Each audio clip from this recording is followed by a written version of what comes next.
जय हिंद। जय हिंद। जय हिंद। अरुणाचल प्रदेश के राज्यपाल श्रीमान के.टी. पटनायक जी, राज्य के लोकप्रिय युवा मुख्यमंत्री पेमा खांडू जी, केंद्रीय मंत्रिमंडल के मेरे सहयोगी किरण रिजिजू, राज्य सरकार के मंत्रीगण, संसद में मेरे साथी नाबब रेबिया जी, तापिरगांव जी, सभी विधायक साथी, अन्य जनप्रतिनिधिगण, अरुणाचल के मेरे प्यारे भाई और बहनों, बॉमयेरुंग, बॉमयेरुंग, दोनी पोलो, सर्वशक्तिमान दोनी पोलो हम सबको आशीर्वाद दें। साथियों, हेलीपैड से यहां इस मैदान तक आना, रास्ते में इतने सारे लोगों से मिलना, बच्चों के हाथों में तिरंगा, बेटे बेटियों के हाथों में तिरंगा, अरुणाचल का ये आदर सत्कार गौरव से भर देता है। और ये स्वागत इतना जबरदस्त था कि मुझे पहुंचने में भी देरी हो गई, और इसलिए भी मैं आप सबकी क्षमा मांगता हूं। अरुणाचल की ये भूमि उगते सूर्य की धरती के साथ ही देशभक्ति के उफान की भी धरती है, जिसे तिरंगे का पहला रंग केसरिया है, वैसे ही अरुणाचल का पहला रंग केसरिया है। यहां का हर व्यक्ति शौर्य का प्रतीक है, सादगी का प्रतीक है, और इसलिए अरुणाचल तो मैं कई बार आया हूं, राजनीति में सत्ता के गलियारों में नहीं था तब भी आया हूं, और इसलिए यहां की ढेर सारी यादें मेरे साथ जुड़ी हुई हैं, और उसका स्मरण भी मुझे बहुत अच्छा लगता है। आप सभी के साथ बिताया हर पल मेरे लिए यादगार होता है। आप जितना प्यार मुझे देते हैं, मैं समझता हूं जीवन में इससे बड़ा कोई सौभाग्य नहीं होता है। तवांग मठ से लेकर नमसाई के स्वर्ण पगोड़ा तक अरुणाचल शांति और संस्कृति का संगम है, मां भारती का गौरव है। मैं इस पुण्य भूमि को श्रद्धापूर्वक प्रणाम करता हूं। साथियों, मेरा यहां आज अरुणाचल आना तीन वजहों से बहुत विशेष हो गया है। पहला तो ये कि आज नवरात्रि के पहले दिन मुझे ऐसे सुंदर पर्वतों के दर्शन करने का सौभाग्य मिला। नवरात्र में आज के दिन हम मां शैलपुत्री की पूजा करते हैं, और शैलपुत्री वो प्रयागराज पर्वतराज हिमालय की ही बेटी है। दूसरी वजह ये कि आज से देश में नेक्स्ट जनरेशन जीएसटी रिफॉर्म्स लागू हुए हैं। जीएसटी बचत उत्सव की शुरुआत हुई है। त्योहारों के इस मौसम में जनता जनार्दन को ये डबल बोनांजा मिला है। और तीसरी वजह है आज के इस पावन दिन अरुणाचल में विकास के ये ढेर सारे नए प्रोजेक्ट्स। आज अरुणाचल प्रदेश को पावर, कनेक्टिविटी, टूरिज्म और हेल्थ सहित अनेक सेक्टर से जुड़े प्रोजेक्ट मिले हैं। ये बीजेपी की डबल इंजन सरकार के डबल बेनिफिट का बेहतरीन उदाहरण है। मैं अरुणाचल वासियों को इन प्रोजेक्ट्स की बहुत बहुत बधाई देता हूं। यहां मंच पर आने से पहले मुझे यहां छोटे मोटे सब व्यापारियों से बातचीत करने का अवसर मिला, उनकी दुकानों में उनके प्रोडक्ट्स देखने का अवसर मिला और उससे भी ज्यादा मैंने उनके उत्साह को अनुभव किया, उनके उमंग को अनुभव किया।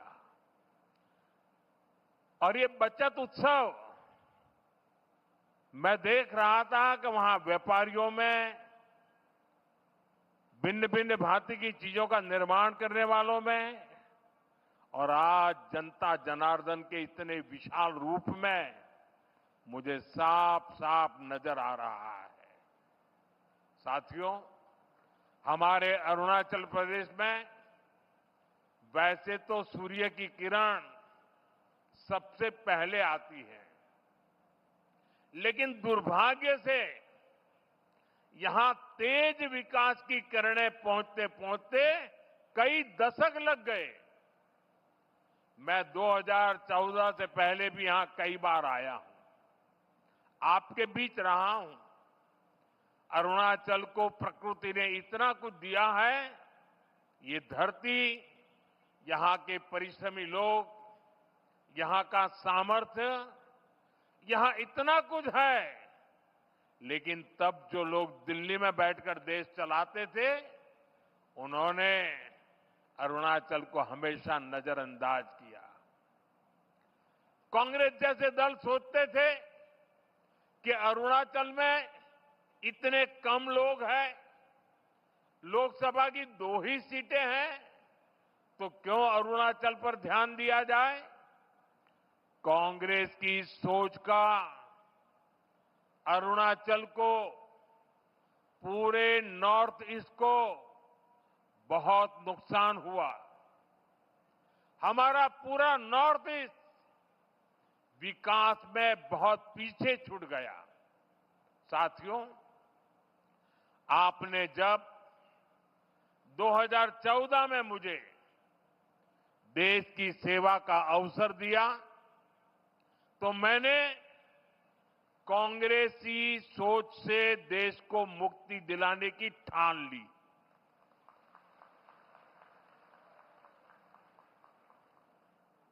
हमारी प्रेरणा किसी राज्य में वोटों और सीटों की संख्या नहीं, नेशन फर्स्ट की भावना है।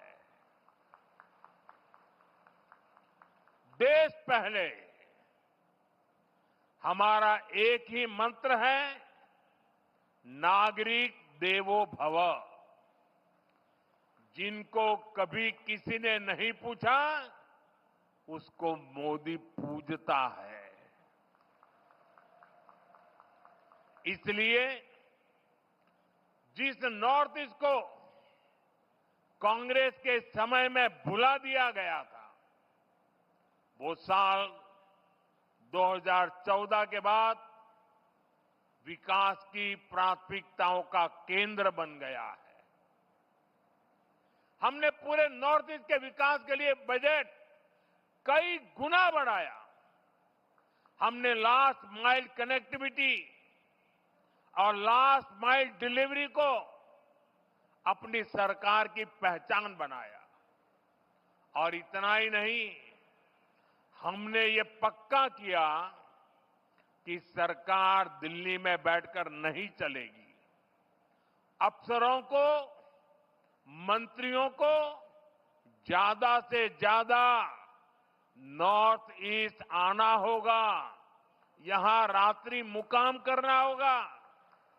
साथियों, कांग्रेस सरकार के समय में 2-3 महीने में एकाध बार कोई मंत्री नॉर्थ ईस्ट आता था।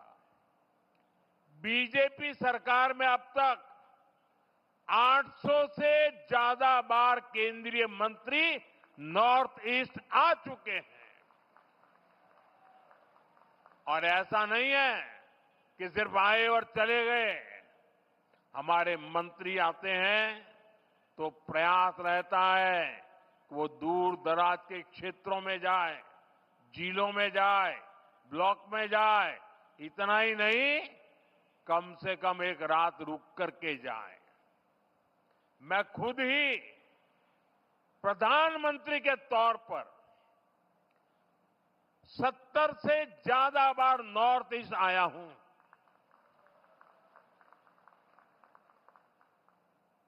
अभी पिछले हफ्ते ही मैं मिजोरम, मणिपुर और असम गया था और रात गुवाहाटी में रुका था। नॉर्थ ईस्ट मुझे दिल से पसंद है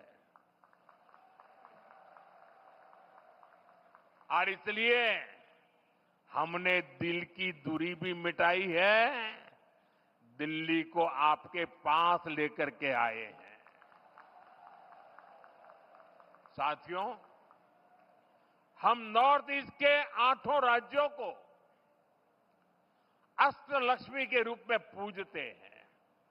इसलिए इस क्षेत्र को विकास में पीछे नहीं देख सकते। यहां विकास के लिए केंद्र सरकार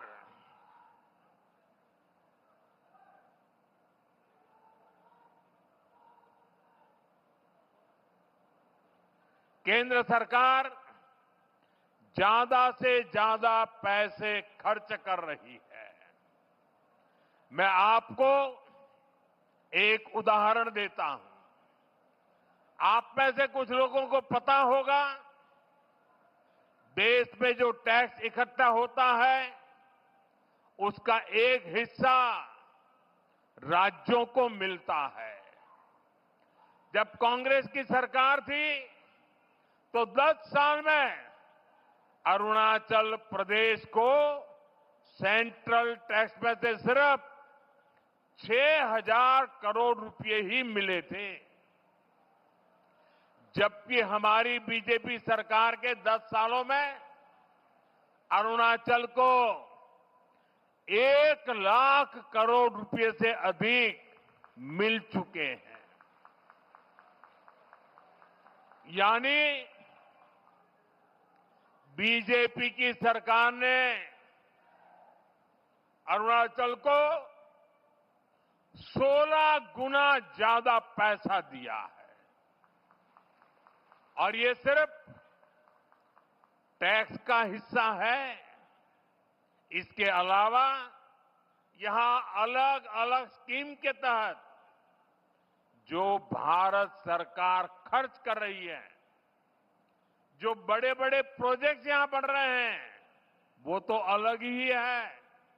इसलिए आज आप अरुणाचल में इतना व्यापक, इतना तेज विकास होते देख रहे हैं।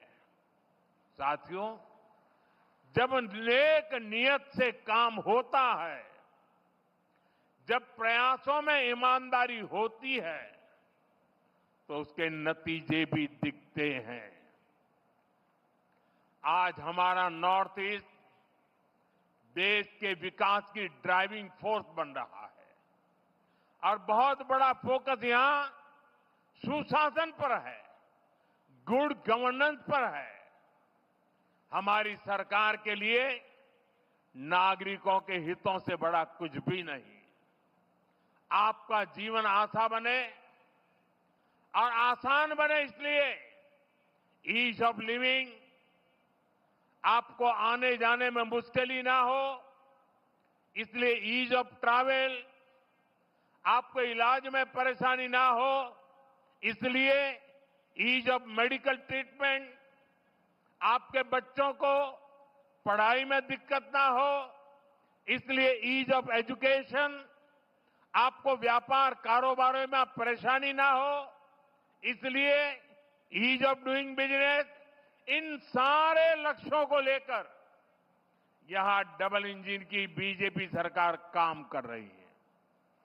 जिन इलाकों में पहले कोई सड़कों की सोच भी नहीं सकता था, आज वहां अच्छे हाईवे बन रहे हैं। सेला टनल जैसा इंफ्रास्ट्रक्चर कुछ साल पहले तक ये सोचना भी असंभव था, लेकिन आज सेला टनल अरुणाचल की पहचान बन चुकी है। साथियों, केंद्र सरकार का प्रयास है कि अरुणाचल सहित नॉर्थ ईस्ट के दूर दराज के इलाकों में हेलीपोर्ट बने, इसलिए इन क्षेत्रों को उड़ान स्कीम से जोड़ा गया है। यहां जो होलोंगी एयरपोर्ट है, वहां भी नई टर्मिनल बिल्डिंग बन चुकी है। अब यहां से सीधे दिल्ली को फ्लाइट मिलती है। इससे आम पैसेंजर्स को, स्टूडेंट्स को, टूरिस्ट को तो फायदा होता ही है, यहां के किसानों और छोटे उद्योगों को भी लाभ हो रहा है। यहां से देश के बड़े बाजारों तक फल सब्जियां पहुंचाना, अपनी उपज पहुंचाना अब और आसान हो गया है। साथियों, हम सभी 2047 तक अपने देश को विकसित बनाने के लक्ष्य को लेकर चल रहे हैं। और भारत तभी विकसित होगा जब देश का हर राज्य विकसित होगा। भारत तभी विकसित होगा जब देश का राज्य राष्ट्र के लक्ष्यों के साथ कंधे से कंधा मिलाकर चलेगा। मुझे खुशी है कि देश के बड़े लक्ष्यों को पूरा करने में नॉर्थ ईस्ट बहुत बड़ी भूमिका निभा रहा है। पावर सेक्टर इसका बेहतरीन उदाहरण है। भारत ने 2030 तक 500 गीगावाट बिजली, 500 गीगावाट बिजली गैर परंपरागत स्रोतों से पैदा करने का लक्ष्य रखा है। ये लक्ष्य सोलर पावर, विंड एनर्जी, पानी से बिजली बनाकर पूरा किया जाएगा। हमारा अरुणाचल प्रदेश इसमें देश के साथ कदम ताल करते हुए चल रहा है। आज जिन 2 पावर प्रोजेक्ट्स का शिलान्यास किया गया है, वो पावर प्रोड्यूसर के रूप में अरुणाचल की स्थिति को और मजबूत करेंगे। इससे अरुणाचल के हजारों नौजवानों को नौकरियां मिलेगी और यहां विकास के कार्यों के लिए सस्ती बिजली भी उपलब्ध होगी। कांग्रेस की एक पुरानी आदत है कि विकास का जो भी काम मुश्किल होता है, उस काम को वो कभी हाथ ही नहीं लगाते, भाग जाते। कांग्रेस की इस आदत का नॉर्थ ईस्ट को, अरुणाचल को भी बहुत नुकसान हुआ। जो मुश्किल इलाके होते थे, जो पहाड़ों में हो या जंगलों के बीच हो, जहां विकास के काम करना चुनौती होता था, उन क्षेत्रों को कांग्रेस पिछड़ा घोषित करके भूल जाती थी। इसमें देश के ट्राइबल इलाके, नॉर्थ ईस्ट के जिले सबसे अधिक थे। जो बॉर्डर से सटे गांव थे, उनको देश के लास्ट विलेज कहकर कांग्रेस अपना पल्ला झाड़ लेती थी।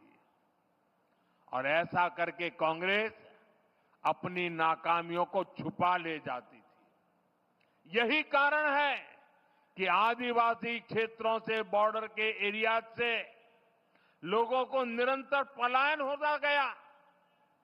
साथियों, हमारी सरकार ने, बीजेपी ने इस अप्रोच को भी बदल दिया।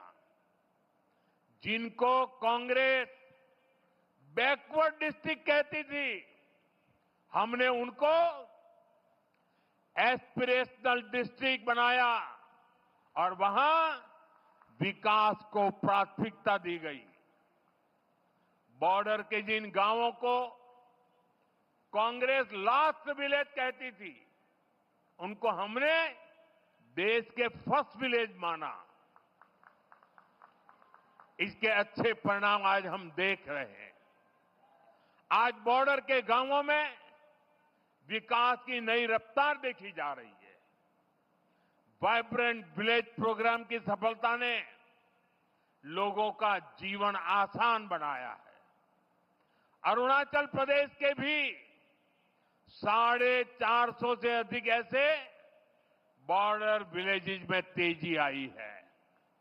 वहां रोड, बिजली और इंटरनेट जैसी सुविधाएं पहुंची है। पहले बॉर्डर से शहरों की तरफ पलायन होता था, लेकिन अब बॉर्डर के गांव टूरिज्म के नए केंद्र बन रहे हैं। साथियों, अरुणाचल में टूरिज्म के लिए बहुत संभावनाएं हैं।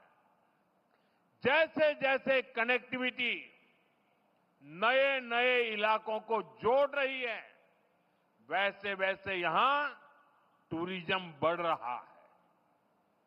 मुझे खुशी है कि बीते दशक में यहां टूरिस्ट की संख्या में 2 गुनी वृद्धि हुई है।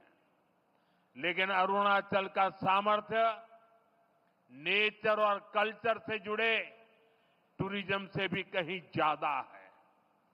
आजकल दुनिया में कॉन्फ्रेंस और कंसर्ट टूरिज्म की भी बहुत बाढ़ आ रही है, बहुत बढ़ रहा है। इसलिए तवांग में बनने जा रहा आधुनिक कन्वेंशन सेंटर अरुणाचल के टूरिज्म में एक नया आयाम जोड़ेगा। अरुणाचल को भारत सरकार के वाइब्रेंट विलेज अभियान से भी बहुत मदद मिलेगी। ये अभियान हमारे बॉर्डर किनारे बसे गांवों के लिए मील का पत्थर साबित हो रहा है। साथियों, आज अरुणाचल में तेजी से विकास इसलिए दिख रहा है क्योंकि दिल्ली और ईटानगर दोनों जगह बीजेपी सरकार है। केंद्र और राज्य दोनों की ऊर्जा विकास में लग रही है। अब जैसे यहां कैंसर इंस्टीट्यूट का काम शुरू हुआ है, यहां मेडिकल कॉलेज बन रहे हैं, आयुष्मान स्कीम से यहां अनेक साथियों को मुफ्त इलाज मिल रहा है। ये केंद्र और राज्य के डबल इंजन से संभव हो पा रहा है। साथियों, डबल इंजन सरकार के प्रयासों से ही अरुणाचल अब कृषि और बागवानी में आगे बढ़ रहा है। यहां के कीवी, संतरे, इलायची, पाइनएप्पल अरुणाचल को नई पहचान दे रहे हैं। पीएम किसान सम्मान निधि का पैसा भी यहां के किसानों के बहुत काम आ रहा है। साथियों, माताओं, बहनों, बेटियों को सशक्त करना हमारी बहुत बड़ी प्राथमिकता है। देश में 3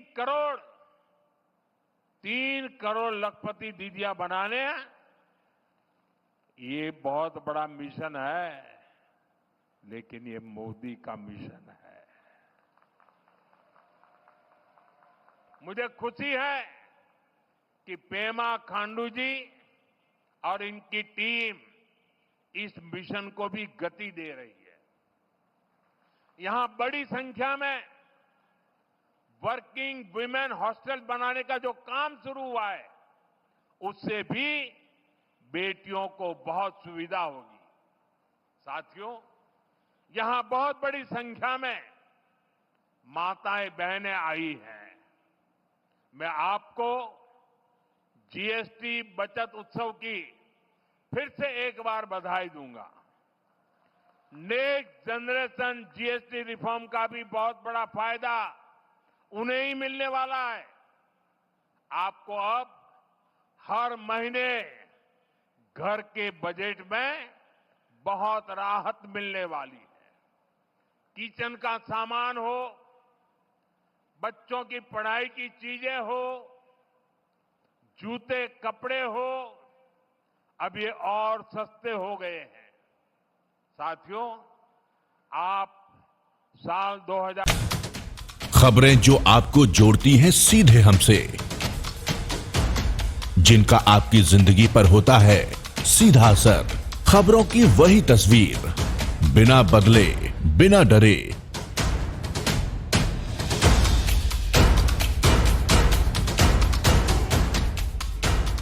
सच का जज्बा लिए सच दिखाते हैं हम, आपकी आवाज के साथ TNI आवाज।